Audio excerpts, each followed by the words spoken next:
Well, first of all, thank you very much for the invitation to be here. Let me also say I actually know Patricia because Patricia interviewed me on her podcast, Evolutionary Activist, and she came to me through Jue, and I know Jue from India. Jue and I actually met in a tiny little Buddhist nunnery in the foothills of the Himalayas like 5 years ago. So I'm always very happy to come back to this area and meet up with Jue and now Patricia and that. So I'm really happy to be here. This is my third event in 2 days. So I just gave a talk this morning that's a completely different talk at the Center for Conscious Living in Morristown, New Jersey. And yesterday I did a whole 8-hour retreat in another area. And so if I get disoriented during this talk, it's because I can't remember which event I'm in or whatever. And Eileen was actually in my retreat yesterday, so it's nice to see you. Okay, so first let's start with a greeting. Now, several years ago, I was told that, hi Sandra, nice to see you. Sandra was in my retreat yesterday too. I was told that the traditional greeting in the city of brotherly love is yo. So first of all, yo. And then when I tell people that I lived in India for a long time, of course, what's the traditional greeting there, do you think? Namaste. So now if you know the secret, don't jump in here. But I would like you to tell me namaste the way that Westerners traditionally do it. If you just met me on the street, you knew I was from India, how would you say namaste to me? Y'all are so shy. Come on. How would you normally do namaste to greet me? Namaste. Do you see how damn serious that is? Oh, namaste, namaste. It always makes me laugh that people in the West are very serious about this namaste thing. People get a little nervous with the reverential kinds of stuff. But that's not how we do it up in the villages, up in the mountains in India. When you walk into the village and you're part of the crew, you see people you know, it's a good hearty namaste, namaste. Now you can do that. You feel the joy in that. The divine greeting each other is a joyous hello, hello, I see you, I know you, I recognize you, I honor you. So I send you those joyous greetings this afternoon. Namaste, and thank you so much for the opportunity to be here. Now, Joe has asked me to talk about the view of life through the mystical lens. So I'm going to give you an idea of what life looks like through my mystical lens, which is not what some people think about in terms of mysticism. I need to warn you first that I don't have any kind of spiritual background. I've never read the Bible. I've never read the Vedas. I didn't grow up with big questions about life. I wasn't the least bit interested in spirituality. I could care less. I wanted to be a backup dancer for Michael Jackson. That was my idea of what it was going to happen. But in truth, I really just wanted to be kind and compassionate and grow up to do good and interesting things in the world to help other people. And I grew up to do that as a healthcare executive based in Washington, D.C. I had a lot of opportunities to help. I worked a lot in Africa and Europe and Asia. I did a lot of normal things. I was quite normal, quite successful.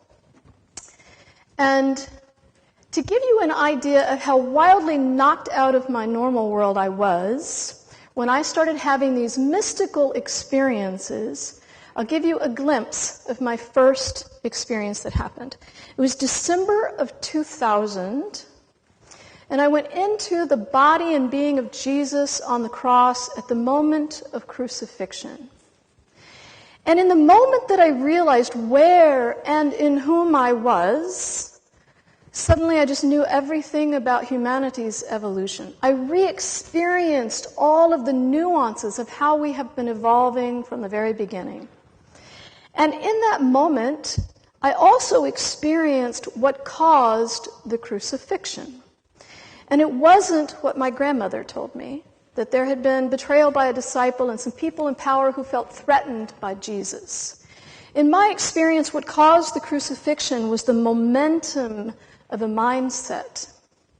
These ideologies of fear and conflict that had taken ages to cultivate and perpetuate and deeply entrench.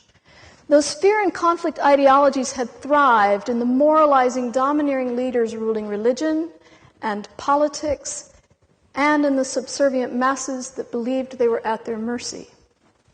I watched all of that momentum come to a head in the crucifixion and then continue on in different ways.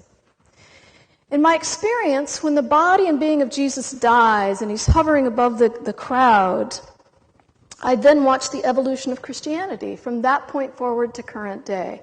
And I watch all the exploitations of Christ's death. I see kings and cardinals and bishops scrambling to carve out dominions in Christ's name, century after century after century. I watch death and destruction and most of all, domination, again and again and again. Now, of course, there was a lot of goodness that came out of the evolution of Christianity. Of course there was, and there still is. But it was the way that the goodness was being used that was my lesson. And that was that mankind did not want this good Christ that healed. Mankind wanted a good Christ that conquered. And that was my lesson. And the last thing I experienced in this event was I saw stretching throughout all of time, in every human heart, including our own, there is a thread of sorrow that connects every single one of us. And the source of that sorrow is our deeply held belief that we are separate from this thing that we call God. Fundamentally, in our core, we believe that we are separate from this flow of divine love that's the very thing that gives us life experience itself. So these three themes, the fear and conflict ideologies that are pervasive throughout mankind, the conquering mentality that's pervasive throughout humanity, and the sorrow and suffering that connects every single one of us, these three themes have been repeated throughout all of my 19 years of these uncontrolled accidental experiences. In some form or fashion, they keep coming around, showing me these three central themes. So you're going to hear a little bit about these today. Now, my experiences have all been this profound. They're very, very weighty and very, very big. Now, as you might imagine, when you start having that kind of really weighty, profound experiences happening, it's very weird to go back into your office and just do your normal work. Like now, this world looks really insane. It looks unnecessarily and excruciatingly cruel against the backdrop of all this exquisite, easy, simple, beautiful wisdom and understanding. And so I began to really struggle. I began to struggle significantly with these two very discordant worlds that I was trying to hold. So I began to seek help. I saw therapist after therapist after therapist, and then Reiki practitioners and shamans and acupuncturists and allopathic doctors, and back to the therapist. And no one could help me. I saw more than 40 practitioners all around the world, and no one could help me. They couldn't help me process what was happening. They couldn't help me understand why is this happening to me. And most of all, they couldn't help me understand, what do I do with this? What does one do with this? I had no religious background whatsoever, no context for anything that I was learning. I had no language, I had no words, and I had nothing to do with it. And yet, I have all of this information. So I continued to struggle on and on and on. And in the 10th year of holding all of this information, my normal world fell apart. Every single aspect of my normal world crashed spectacularly. My family, my money, my job, my relationship, my home. It was like all the eggs just dropped. And there was nothing that I could put back together at all. And all the while, this spiritual stuff is pushing harder and harder on my psyche. So, in the 11th year, it finally tipped my world upside down. I'm feeling very emotional.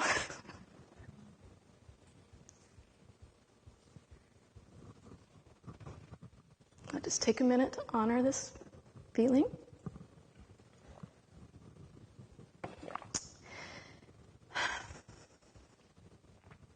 I might be a little tired. It tipped my world upside down, and that culminated, as Joe referenced, into a suicide attempt. Even still today, all these years later, it's shocking to talk about. On March 23rd, 2011, I took a very carefully timed out and arranged combination of 97 prescription pain and sleeping pills with 3 glasses of wine over the course of exactly 22 minutes. I have a medical background. I researched this very carefully. And then I laid down, I said my prayers, and I just assumed that that was it. And then 2 days later, I just woke up.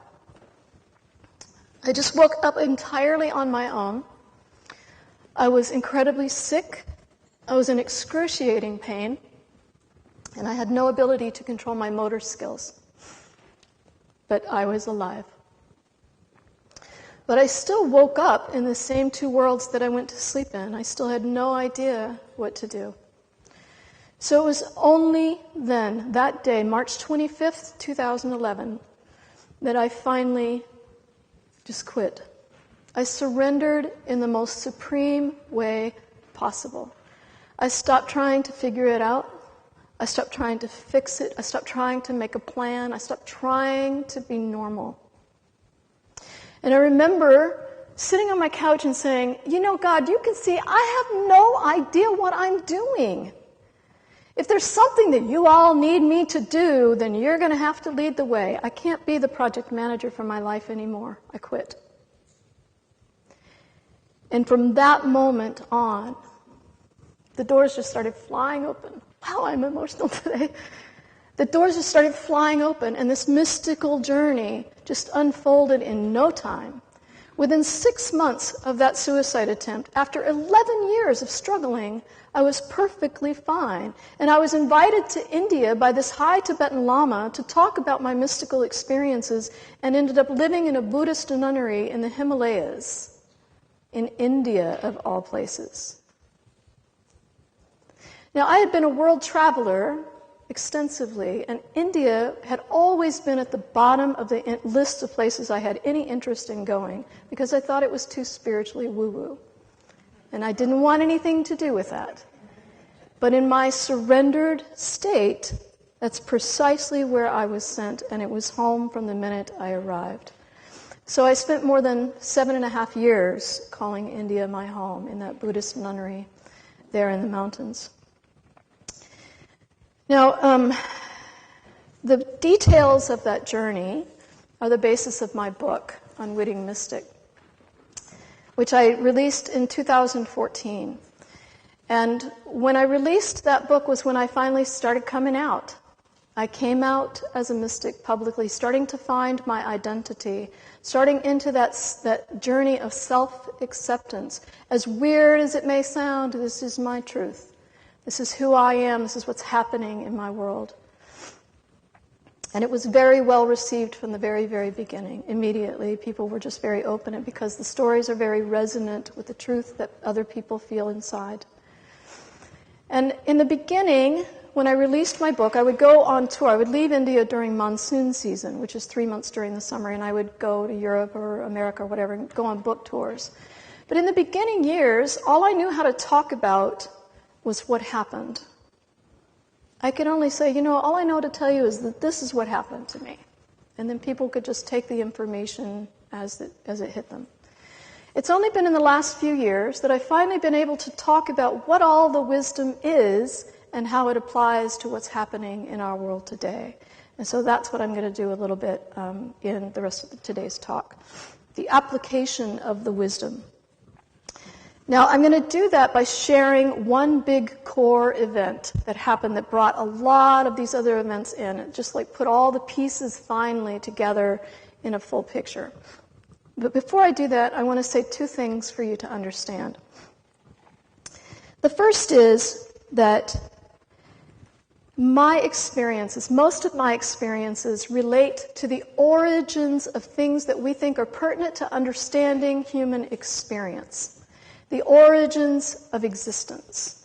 The origins of thought, the origins of fear, of separation consciousness, of Christianity, like the crucifixion event. The origins of Christianity, the origins of Buddhism, etc. I go into the origin experience, I embody that, I become the origin experience itself, and then I experience humanity from that vantage point.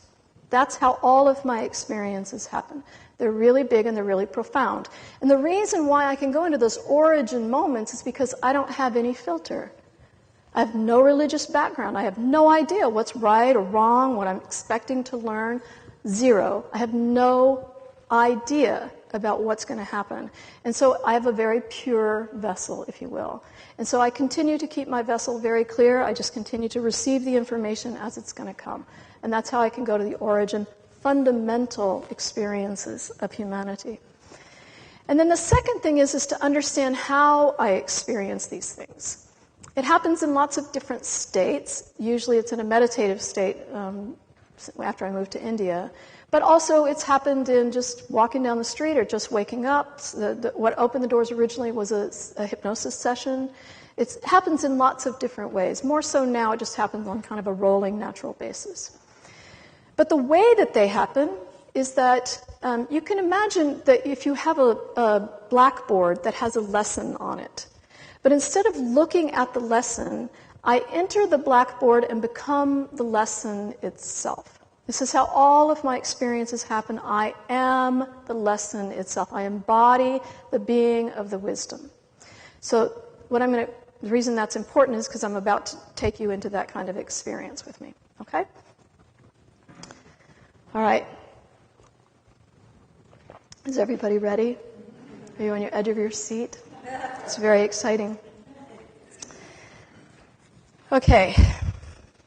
The core of the wisdom comes down to basically one central question. And that question is if love is all we need, if love really is all there is, then why hasn't love ever been enough to make our suffering go away? There has to be something else going on. In the winter of 2015 to 16, I was in the nunnery in India, and I was thinking about my work, what I was going to be doing the following book tour season. I like to write and craft stories, thinking about what I wanted to write. Just in general, how could I be most helpful to the world given my abilities? And when that was happening, I was feeling very blocked. I could tell there was like this significant block in me.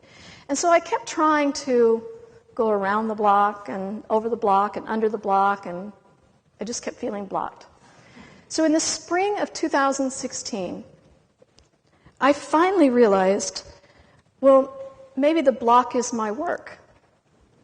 So then I began to sink in to this block, to really connect with it and understand, is there something that this block needs to teach me or tell me or show me?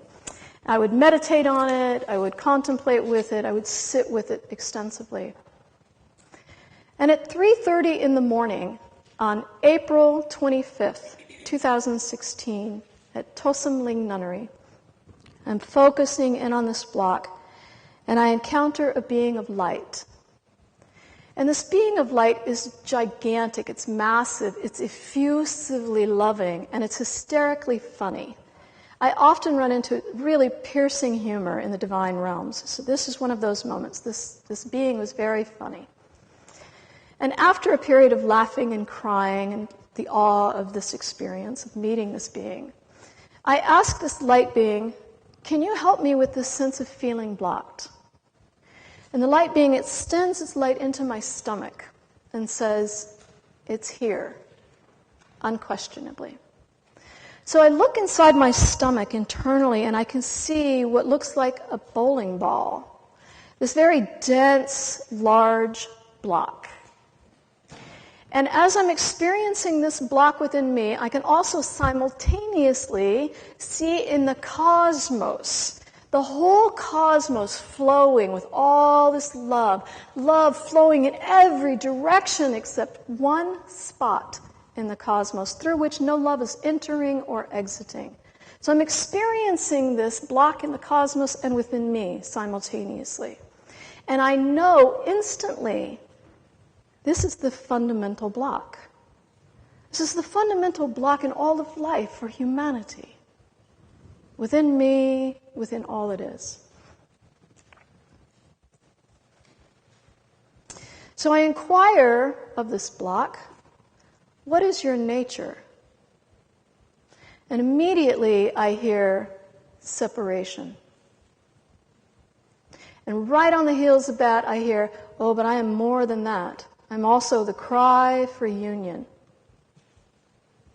So this fundamental block in humanity that we all carry within us, that's in all of humanity, is our deeply held belief that we are separate from divine love and our constant crying out for union with divine love.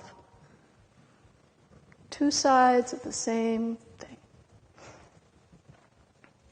So in my innocence, I say, well, how can we get rid of the block? And immediately, like there's this magnificent radiating force field around the block, both protecting it and giving it life. So the idea of rejection is the very thing that gives separation its life and its power. Okay, I don't want to reject it, I just want to understand it.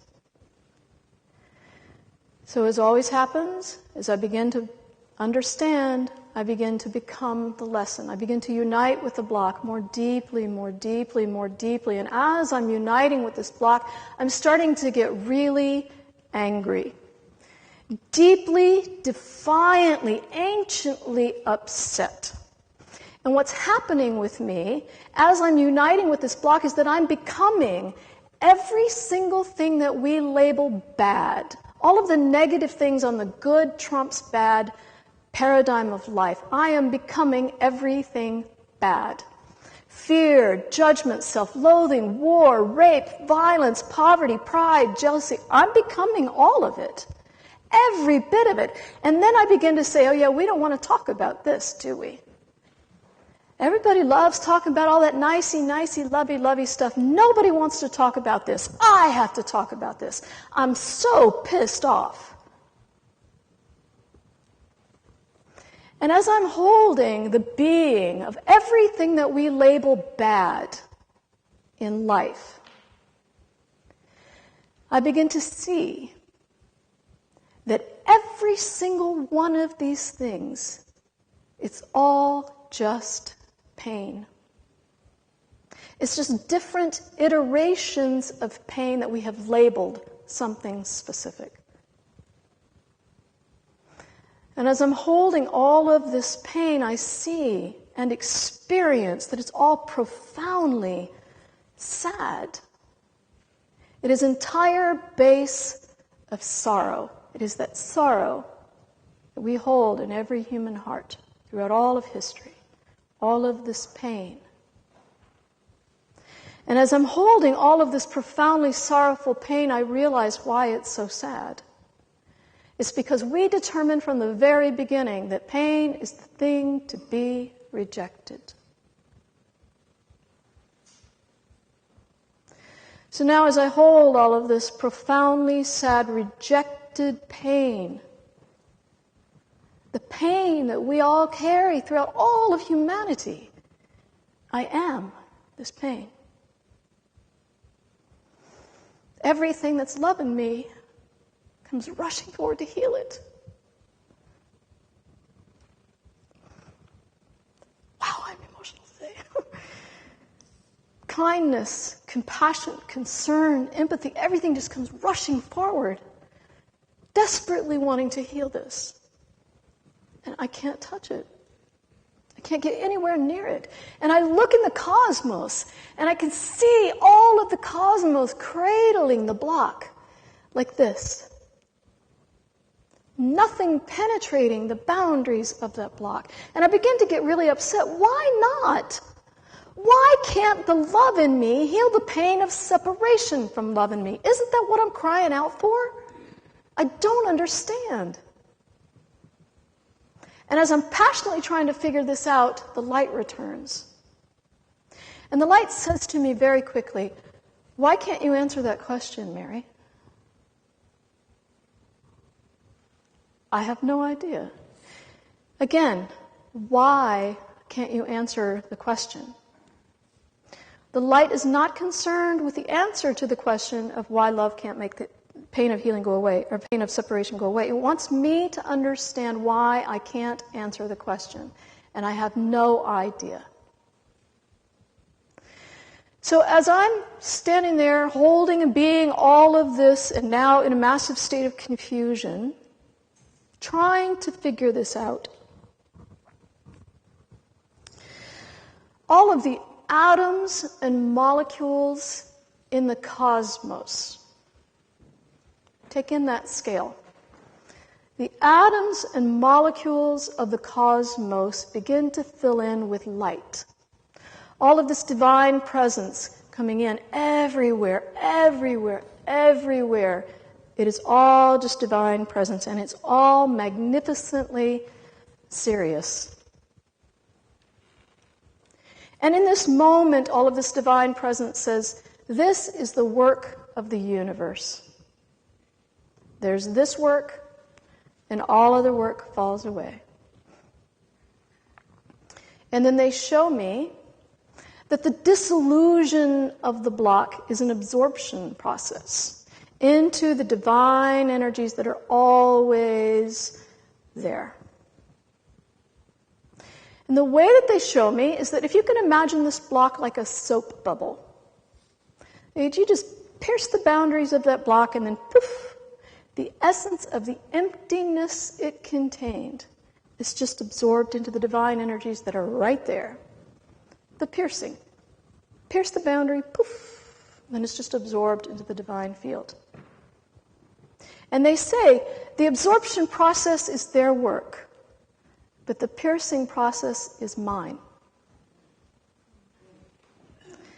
And then, like watching my body in a movie, they take my body through these very, very simple breathing, body movement exercises. And they tell me, this is your piercing process, and it's going to take place over several days. It's the only time in 19 years I've ever gotten explicit instructions. This is your piercing process, and it's going to take place over several days.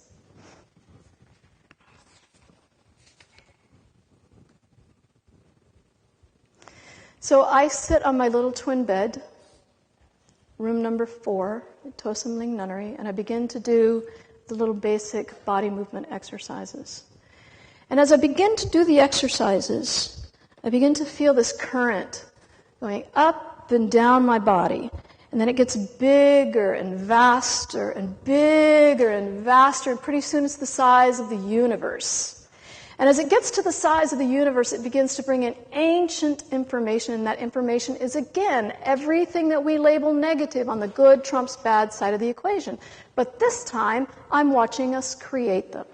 I'm watching us create our reality from the ground up, labeling all of these different experiences, bad, bad, bad. And then I'm watching everything that we label good used like a weapon to try to make that bad go away. And the conquering mentality, use the good to make the bad go away. Again and again and again. And I watch us do this, building the whole foundations of our entire reality. And as I'm watching all of this, everything fast forward to current day. And I see that these are the energies. This is the dynamic. This is the paradigm that paces the rhythms of our poetry.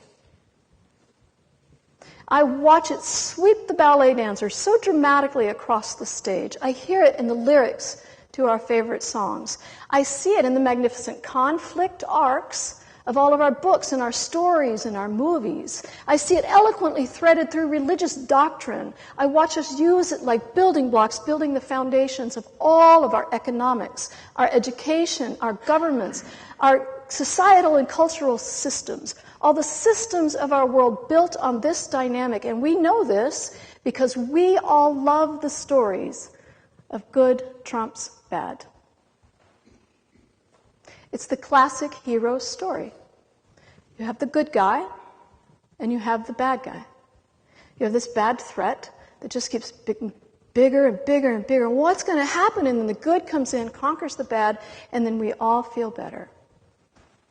Our fear feels safe. We love it when romance makes loneliness go away, when karma comes around to bite the bad guy, when the moral good seeks to conquer the immoral evil. We love the Disney model of life. These are not stories created in foundations of love. They're created in foundations of fear.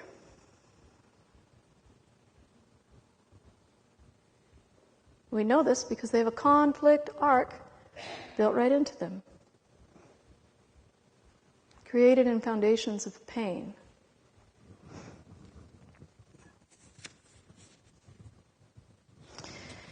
As I'm seeing all of this, as all of the pieces are starting to fall into place, I realize what we've done. I realize how we created the cycle of suffering that we've been stuck in. All of these bad things, these things that we call bad, these iterations of pain that we label bad, those are our cries for union with love. And those cries are what we reject every time we try to make the good, make the bad go away. In this conquering mentality, we reject our cries using the good-only version of love. And rejection is the very thing giving separation its power. This good trumps bad paradigm of life created a loop of self-rejection. We're trying to make one part of us that we labeled good, make another part of us that we labeled bad go away. And you'll notice that we can't. Never been able to make bad go away. No bad that you see in the world today just started. We just keep recycling it. We reject our cries and thereby create more cries. We reject our pain and thereby create more pain. We're just stuck in this belief that there's such a thing as a good and a bad, that good needs to conquer the bad.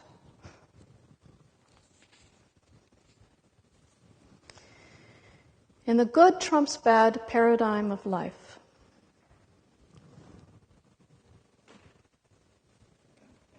this good-only version of love can never make the pain in our own lives or the world go away, because it's the very thing creating it. This is a very difficult thing for a righteous mind to hold on to in particular. I'm going to say it again. This good-only version of love can never make the pain in our lives or our world go away, because it's the very thing creating it. That pain is our cry for union with love. It is not seeking rejection. It's seeking the opposite of rejection. It's seeking union with divine love. As all of this is coming together, all the pieces are falling into place, I know exactly now what my real piercing process is. All of those body movement things were to get me right here. I knew in that moment that what I was supposed to do was get my own being, my own field, my own life in direct alignment with God, in direct alignment with my own nature, direct alignment with divine love. And I know what divine love is. I've embodied it many times. Divine love is a state of being in which all of life is equal and free and unconditionally accepted in a beautiful state of unity and oneness, in which rejection does not exist. And I literally said in this moment, whatever comes into or arises in my field will be accepted here as an equal part of all that I am. I will not judge. Anything that comes into or arises in my field is free to be here as it is, whatever it is. I will not oppress or resist. Anything that arises in my field will be unconditionally accepted as it is. I will not reject. Anything that comes into or arises in my field, I will accept as a unified part of all that I am. And the moment that I hit the mark, the moment that I was in direct alignment with my own nature, everything starts coming around again. All of that bad stuff starts coming around again, and this time they came one at a time. And the first thing up was fear. And when fear hit this divine field in me, what happened was this. Bam! This huge explosion of fear. All kinds of fear imaginable, every nuance of fear. But this time, it was mine. It was every kind of fear that I had ever had in my life, and not just this lifetime, my entire existence. And not just my existence, all the ways I've ever been interwoven or entangled in the collective consciousness of humanity forever. Every speck of fear. And then, underneath it, all the pain. All the pain that that fear had represented in my life, my existence, and all the ways I had put that pain in there and kept it in the collective consciousness of humanity because of my relationship in rejecting fear. And every speck of pain that I could see was like a living entity looking right back at me, knowing that I had rejected it. The scale is unfathomable. I was so completely stunned. And I began to sob and say, oh my God, I'm so sorry. I'm so sorry.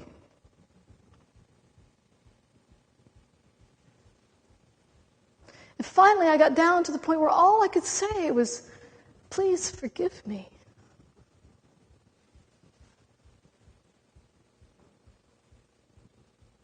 It was a request to myself, to the collective, and most of all to that pain. And when I got down to that point of pure forgiveness, what happened to all of that pain and all of that fear in my field and in the collective for my part of it went poof. It was just absorbed into the divine energies around it. That was the piercing process. And then right behind that, bam, here's an explosion of judgment.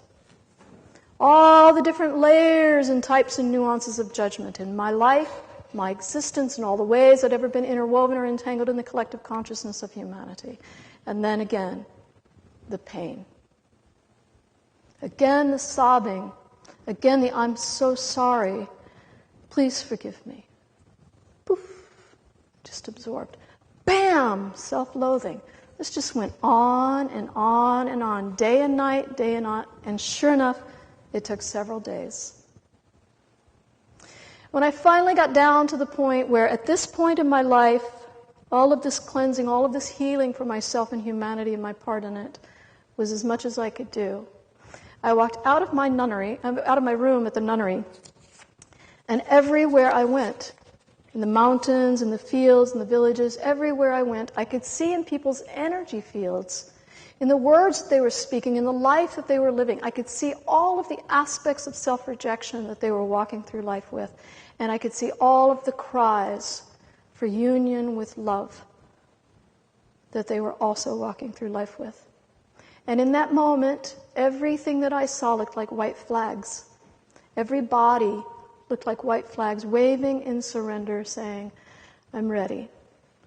I'm ready for a world in healing.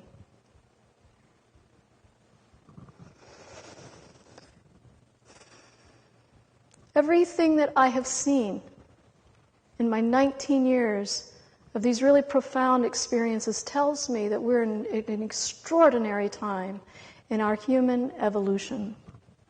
That we're learning to let go of these old paradigms that we created in beliefs, the conceptual beliefs in a good trumps bad paradigm of life. Specifically, we are learning to react to the pain that we experience in our lives differently. This is the big thing in learning to react differently. That is the key part of this transcendent awakening that's underway. And as we do that, we're doing it because we remember what love really is. That love is not judgment or oppression or resistance or rejection or considering that everything is happening because of other. We're becoming the divine witness and healing everything along the way as we bring it into the divine home within us. That's the core of my experience to share with you today. And now, I'm sure there's going to be a few questions in this. So I'm happy to take some questions on that and tell you a little bit more about other things that I have at the end. How's everybody doing? Just a moment. Everybody's I want like, to oh my use God. the microphones. What's that? Okay. Let me give you that one. I've got to go up here and adjust it just a moment. You're getting ahead of me. Hold on. Yeah. Okay. I just wondered about the Try the mic. motions. There you go. Use the mic. Some of the motions you could show us some of the movements. Oh, the body movement stuff. Yes. Yeah, I get that question a lot. That was for me specifically, and it has to do with the way that I carry energy in my body. Because I was already in that grand mystical kind of state, it was sort of bringing in a deeper, vaster kind of level of awareness. So for me, literally, it was the thing to get me to the actual wisdom state. So the things that I can share, the wisdom that I gleaned, and the body movements are really not, literally, it's like cross your right leg over your left, and, it's nothing you don't do in yoga. Yeah, you're welcome. You're welcome. Just stand up to the front. I'm not trying to keep anything secret. It just doesn't work. Yes, somebody back here? Whoop, there's one back here. Wait a minute, Joyce. Get the mic. Hold on. It seems like a lot of Jungian with the shadow and the collective consciousness and things like that. What is your... Yeah, I don't know any, as much as I don't know about religion, I also don't know about psychology, so I literally don't have any clue about Jungian stuff. I don't know how it relates. I often get told from people in social work or psychology and religion, oh, that's the parallel experience of this or that, so you're just expressing that in this way or that way. All I could ever talk about was my direct experience, and then people can relate that to whatever their filter or whatever it is. So you've heard that before? I not Jungian, but yeah, I don't know. Yeah, I mean, I have heard people talk about lots of different kinds of things, so it wouldn't surprise me that Jungian is one of them. Like it's settling your shadow? I am not a fan of using the word shadow, and the reason is because shadow has a negative connotation. People automatically assume that's something that we need to get rid of, and that's rejection. So I don't use like the darkness or the shadow, because historically our ego developed that to talk about the thing that we want to do away with, and that's not my experience. And this transcendent awakening that's happening, the whole point is to bring it all in. That it isn't a division of this that we perceive as good and this that we perceive as bad or worse, or that is a very conquering mentality, that this is the state we want to achieve. This is a mindset of separation consciousness, right? That as long as we can continue to do something and achieve more, we'll be good enough to earn our way into paradise or heaven or whatever. And that's not my experience at all. That's actually what my talk at CCL was about this morning, is that we're coming out of the mindset of needing to do something about what's happening. And this is all about learning to be what we really are. Learning to be the presence of divine love that's not trying to conquer the world. right? As I said this morning, so I'll give you just a little bit of a different context here. The foundations of my understanding from all of these years of experiences is that fundamentally we are pure awareness. This is what we are fundamentally, is pure awareness. And love is our innate nature. And what drives our entire existence, the impulse of being, is simply to be all the love that we are. Not do all the love that we are, but to be all the love that we are. And we suffer because we live in a world where we're not doing that. From the divine perspective, from the perspective of awareness, all of life is entirely equal. Because awareness itself, there's no such thing as right or wrong awareness. Good or bad awareness. Right or wrong, better or worse awareness. It's just aware. Awareness is the thing that's aware of the conceptual, imagined idea, the made-up idea that we can possibly judge what we're aware of as good or bad, right or wrong, etc. All of life is free to be whatever it is from the divine perspective because awareness itself can't oppress or resist. It's already aware. It's just aware. Awareness is the thing that's aware of the concept of oppression or resistance, the made-up idea that we can possibly oppress or resist what we're aware of. All of life is unconditionally accepted from the divine perspective because awareness itself can't reject. It's already aware. It's just aware. It's aware of the concept of rejection, the made-up idea that we can reject what we're aware of. All of life from the divine perspective is in a beautiful state of unity and oneness because it's all cherishing awareness, being aware of and cherishing itself. It's aware of the conceptual, imagined, made-up idea that we can consider ourselves other or separate from what we're aware of. So that which is giving us life experience, our divine nature, considers all of life equal and free and unconditionally accepted in a beautiful state of unity and oneness. And you will notice that we live in a world that's the exact opposite, where inequality, oppression, resistance, rejection, and considering ourselves other is the norm. You'll also notice that we live in a world in chronic pain.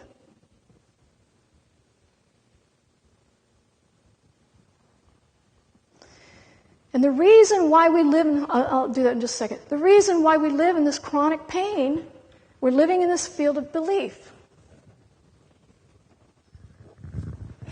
And we experience this pain because we're focused not on what we're aware of, but on the aboutness of what we're aware of.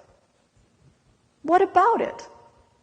We're taking in all of these reflections of reality. We're aware of all of these reflections of reality, and our beautiful mind is saying, well, what about it? Is it good? Is it bad? Is it right? Is it wrong? Is this better or worse than that over there?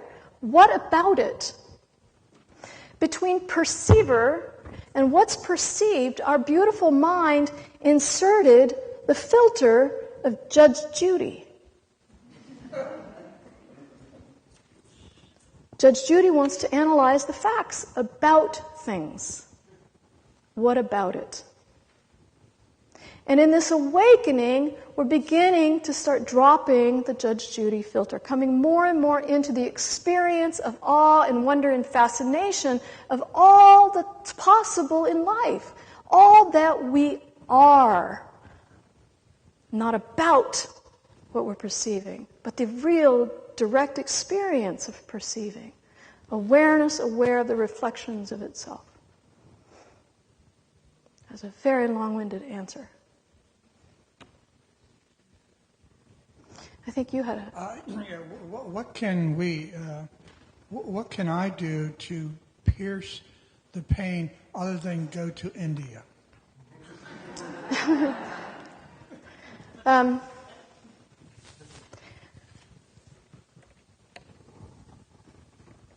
It's a very big question. There are lots of things that you can do, but the main thing is I also talked about this just this morning. Having daily practices in our lives that bring us back into the center of our heart, that take us out of our conditioned mind that has a righteous hold on that Judge Judy filter, in which we're constantly analyzing the aboutness of life, recognizing where we're resisting just being the divine witness. Having practices that allow us to learn how to do that, to uncondition the belief systems. It's a very big thing. And in doing that, what happens when we sit with that and allow all of that divine wisdom within us to rise up is that our reactions to life are different. We're not rejecting our divine nature. Rejection is the thing that puts us in separation consciousness. And we're rejecting the fact of simply allowing all of life to be equal and free and unconditionally accepted in a beautiful state of unity and oneness. Now, there's a lot more layers to that, and I was going to talk about this later, but I have a 4-week course that's a true deep dive into the mystical teachings, and it's a journey through all of our evolution, how we went from the origins in a pure state of unitive consciousness, what the mechanism of creation is, how we accidentally got stuck in this separation consciousness, how we learn more steps to the piercing process, if you will, and then what's happening in this transcendent state. And between all the weekly lessons, there are daily meditations that take you into that experience, that allow you just to let all of that rise up. And the whole thing is taking you out of your mind. There's not a damn thing that you have to do. It's all about the being state. So it's this journey of being, and at the end of it, you realize you really have no desire to go back to doing anything, to fixing anything, to figuring it out, to controlling or conquering the problems. I speak from vast experience. It doesn't work. Okay? Thank you. You're very welcome. I want to just mention something about reaction. I get the question often, especially in today's very fractured world, well, I can't just sit back and accept all that's going on, right? That's spiritual bypassing. That's not what I'm promoting at all. I have 2 examples that I can give you about ways that people, in their reactions, change the world. Because the reactions in the same old paradigms, reacting with the same energy that causes the thing that you hate, hating the hating energy, obviously you just continue that momentum, right? So I use the example often of Malala Yousafzai. She's the 12-year-old girl who was shot in the head by the Taliban for promoting education for girls in Pakistan. So Malala was once asked, "Do you know the person who shot you?" And she said, "I wasn't shot by a person. I was shot by an ideology that was expressed through that person holding the gun." And Malala's reaction to being shot, she didn't follow through on the same ideologies that shot her. She didn't go to the United Nations and say, "We need to pick up arms and we need to fight the Taliban."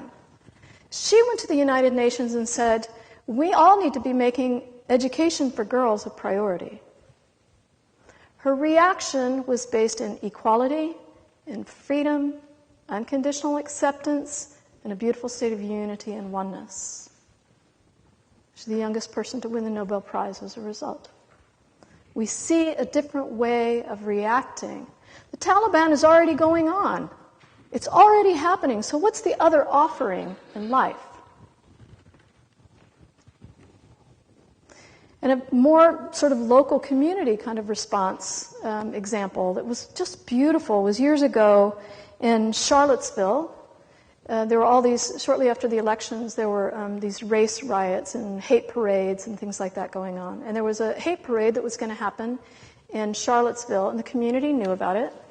And the community got together and said, just standing out there with protest signs, yelling at them, that seems to fuel them. That's the thing that they like. Energies like that like the friction. So that's not going to work. What else can we do? So they got together and decided to sponsor the people that were walking in the hate parade. And so people signed up to, by the block, sponsor these people. And for every block that somebody walked, they raised money and contributed it to ACLU. So then they just put out all of these signs along the parade route, and they say, "Thank you, so far you've raised blah, blah, blah for ACLU." And they're like, they put out water stations, they put out banana stations, they're like, go, raise some money. And then eventually the parade was like, well, screw this, we're not going to continue to raise money for, and they stopped. They literally stopped. You see, it was a joyful response. The parade's going to happen anyway. So resisting and rejecting that didn't work. They opened up a more joyful, fun avenue. The mechanism of creation in life is a very simple formula. It depends on the focus of our awareness and the focus of our intention of awareness. It's a long story about how it is, but those are at the fundamental energy level of life, everything is bright and reflective. Things energize against each other and create a reflective reality. This is how we're perceiving things. And the two fundamental things that rotate and reflect to give us reality is the focus of our awareness, which has a unique energetic signature in the exact same way a sound wave does. You get a different sound wave pattern, you get a different sound wave experience, different sound experience. If you have a different focus, you get a different experience. Same thing with intention. If your intention is this, rotating and reflecting against the focus, you're going to get a different experience than if it was that. When we perceive something, that these two energize and we have a reflective reality that we perceive because we're awareness, we have a reaction to it. And that reaction becomes the next focus of our awareness. In a good trumps bad paradigm of life, that reaction has been negative. It has been resistant and rejecting in that reality. That becomes our focus of awareness.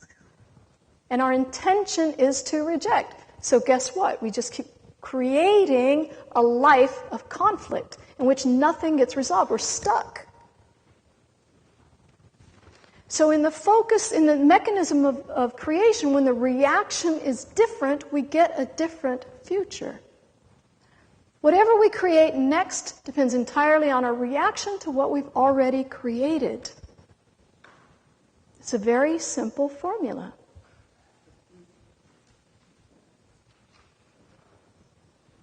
People are like, mm-hmm. Preach it, girl. Mm-hmm. Mary, I Yes, wanted sir. to say, as you're talking, it brings to mind who I can think of whose life may have personified the things you're talking about. And, you know, there are many great politicians and orators, none of which come to mind. Who comes to mind is the man named Fred Rogers. Many of us are old at the age to where our kids grew up on Fred Rogers' program, Mr. Rogers. And I was struck by, I guess, the most recent documentary. It was a film, but it told a story of how Fred Rogers was going about his business and his program, filming his program, and somebody wanted to interview him who was known to be a very critical, caustic journalist. I mean, he's going to interview you and look for all of your faults and all of the, you know, things he can pick apart in who you are and what you do. Many people would have said, well, I don't want to get involved in that. Fred Rogers says, sure, bring him on. And in this movie, It's a Beautiful Day in the Neighborhood, which came out about 6 months ago, you see Fred Rogers taking the time to sit with him and be 100% present to him, sincerely answer his questions as best that he could, but over time, Fred Rogers begins to elicit things from the life of this journalist that are causing kind of this angry personality. And, there's times in the movie where the journalist says, "This isn't about me, it's about you," and gets up and stomps out. But before it's all over, due to the way in which Fred Rogers is 100% present, not to all of the ideology, but to the person inside, he builds an amazing relationship with this person that ended up changing a lot of lives. And I kind of, believe it or not, used that model in the way he related to people during his lifetime. There's people says, what would Jesus do? What would Jimmy Buffett do, or whatever? I often say in this situation, what would Fred Rogers do? How would he relate to this person? Because from all of my experiences of seeing him and programs about him, he would put aside everything except sitting perfectly present to the person in front of him, whether they were friend, enemy, congratulative, critical, it didn't matter. And so I'm just sharing that as trying to think of models for us. Yeah, I mean, if you think about what Fred is doing, he is that divine witness. He is that divine home that says, "Come in. Come in. Your pain, I see you." You see, this is not a rejection of the pain. And what happened then is the pain begins to heal. We're not conquering the pain. We're just inviting it in. That's all that pain is asking for. That's all our pain has ever been asking for. Yeah. Crying out for union with divine love. Yeah. But our pain is expressed in defensiveness. Exactly. And then we have this battle that ensues. Yeah. I think there's David, a question up front. That lady Somebody on the have a question up here? She had raised her hand. One of them. If your classes in person, do you live locally? Oh, classes, no. I do individualized consultations if people want to do one-on-ones with me. But my course, I have a 4-week course that's online, and it's delivered by email each day. So you can start it at any time, and then it's in the comfort of your home. But it's a 28-day commitment, and I'm the one giving every meditation, every teaching, and that sort of thing. And then also afterwards, at any time, people can contact me, and I will support them through the course personally. So they're tape recordings? They're audio files. Yep. Yeah, you're very welcome. It's a really profound journey. And by the way, the course is actually the journey through our entire evolution. That's exactly what I take people through from beginning to where we're going. It is the journey of your own evolution. It's really, I cannot say enough about how profound it is. I just launched it January 1, and the feedback has been astounding. Because all I'm doing is pricking that wisdom within you. I do. Are you ready for me to tell you that? Okay, I'll tell you. I have cards here that has my website on it, and there's lots of different resources on there, the course, consultations, I have a blog, videos, interviews, things like that. I also have just a few books. I almost sold out of books already. So I have a few books, and if I sell out and you want one, there's a place where you can sign up, and I will send you one personally that's been signed to you. So my apologies for having to do that if that's the case.